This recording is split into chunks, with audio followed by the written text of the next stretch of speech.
Understanding time zone, समय क्षेत्र। Let us make the globe rotate again from west to east, अर्थात globe को पुनः पश्चिम से पूर्व की ओर घुमाइए।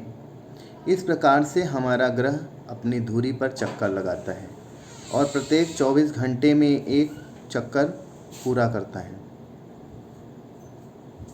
यह पूरा चक्कर a full turn in 360 degree, अर्थात यह पूरा चक्कर 360 डिग्री का होता है। अतः इसका अर्थ है 15 डिग्री पर आवर्स।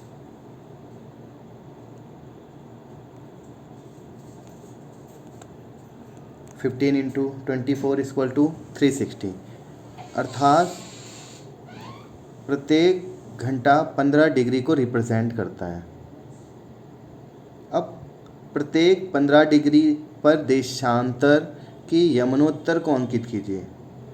मुख्य यमनोत्तर से पूर्व की ओर जाते हुए हम 0 डिग्री, 15 डिग्री पूर्व, 30 डिग्री पूर्व या 45 डिग्री पूर्व प्राप्त करते हैं और इसी प्रकार 15 डिग्री जोड़ते हुए 180 डिग्री पूर्व तक पहुंच जाते हैं। यदि ग्रीनविच पर दोपहर के 12 बजते हैं तो प्रत्येक 15 डिग्री यमनोत्तर पर स्थानीय समय का 1 घंटा जुड़ता जाता है। यदि 15 डिग्री पूर्व पर दोपहर 1 बज का स्थानीय समय है तो 30 डिग्री पूर्व पर दोपहर 2 बजे होंगे तथा इसी क्रम में समय आगे बढ़ता जाता है। लेकिन पश्चिम की ओर जाने पर इसकी स्थिति इसके बिल्कुल विपरीत होती है, अर्थात यदि 15 डिग्री पश्चिम पर स्थानीय समय हम कंसीडर करें तो उस समय 11 बजते हैं और 30 डिग्री पर 10 बजते हैं और इसी क्रम में समय घटता जाता है।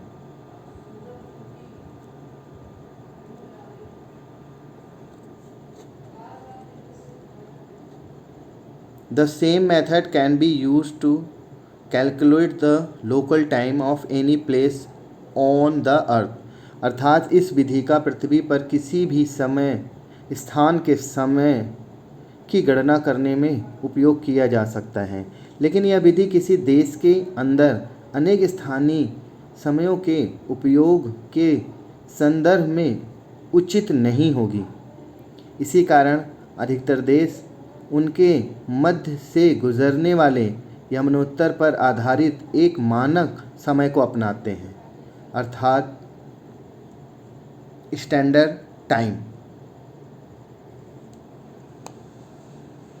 भारतीय मानक समय इंडियन स्टैंडर्ड टाइम्स या IST, ग्रीनविच जिसे ग्रीन मीन टाइम्स या GMT भी कहते हैं, पर स्थानीय समय से 5.5 घंटे आगे हैं। यह सभी मानक समय क्षेत्र में गठित किए गए हैं जो ग्राफ में 15 डिग्री के क्षेत्र का व्यापक रूप से पालन करते हैं।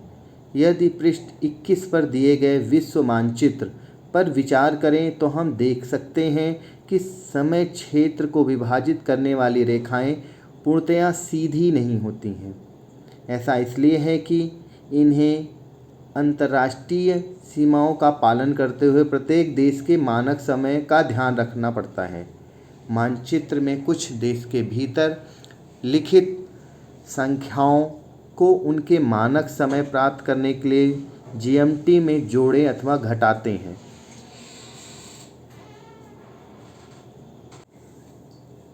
जैसा कि आप इस फिगर के थ्रू आसानी से इसे समझ सकते हैं।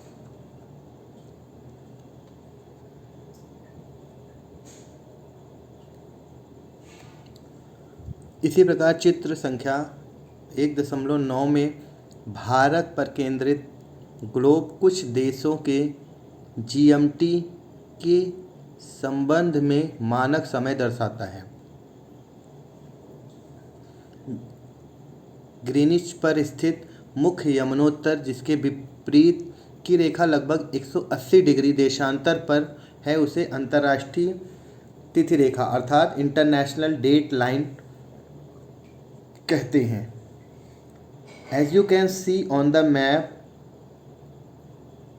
The +12 and the -12 time zone touch each other at this line. अर्थात जैसे ही आप मानचित्र को देखते हैं वहाँ पर +12 और -12 समय क्षेत्र इस रेखा पर एक दूसरे को छूते हैं। यदि आप इसे समुद्री जहाज़ या विमान से पार करते हैं तो आपके द्वारा अपनी घड़ी की तिथि में परिवर्तन करना आवश्यक है। यदि आप पूर्व की ओर से यात्रा करते हुए पार करते हैं तो आप एक दिन, मान लीजिए सोमवार से रविवार,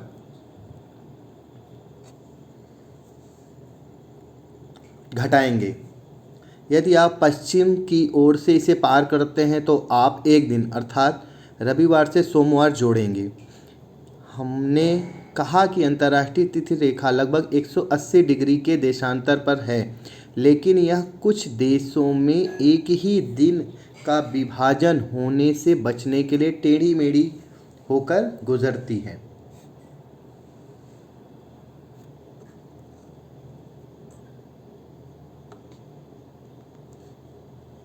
आगे बढ़ने से पहले हम कुछ पॉइंट्स को यहाँ पर देखेंगे। मानचित्र पृथ्वी के क्षेत्र, चाहे वह छोटा हो या बड़ा, को दर्शाने के लिए एक अत्यधिक उपयोगी साधन है। मानचित्रों के मुख्य घटक दूरी, दिशा और प्रतीक चिन्ह हैं। पृथ्वी के प्रत्येक स्थान की एक स्थिति है जिसको अक्षांशों और देशांतरों की एक ग्रिड अर्थात जाल, पूर्व से पश्चिम की ओर जाने वाली भूमध्य रेखा के समानांतर और उत्तर से दक्षिण की ओर जाने वाली एक ध्रुव से दूसरे ध्रुव तक काल्पनिक रेखाओं की सहायता से सही सही परिभाषित किया जा सकता है। Longitude also marks the time and define the time zone, अर्थात देशांतर से समय निर्धारित किया जाता है और समय क्षेत्र को भी परिभाषित किया जाता है। लास्ट पॉइंट है, अंतर्राष्ट्रीय तिथि रेखा मुख्य यमनोत्तर के विपरीत लगभग 180 डिग्री के देशांतर पर अवस्थित है। अंतर्राष्ट्रीय तिथि रेखा को पार करने पर तिथि में एक दिन का परिवर्तन होता है। तो बच्चों, ये चैप्टर यहीं पर समाप्त होता है। नेक्स्ट चैप्टर के लिए मिलते हैं अगले वीडियो में।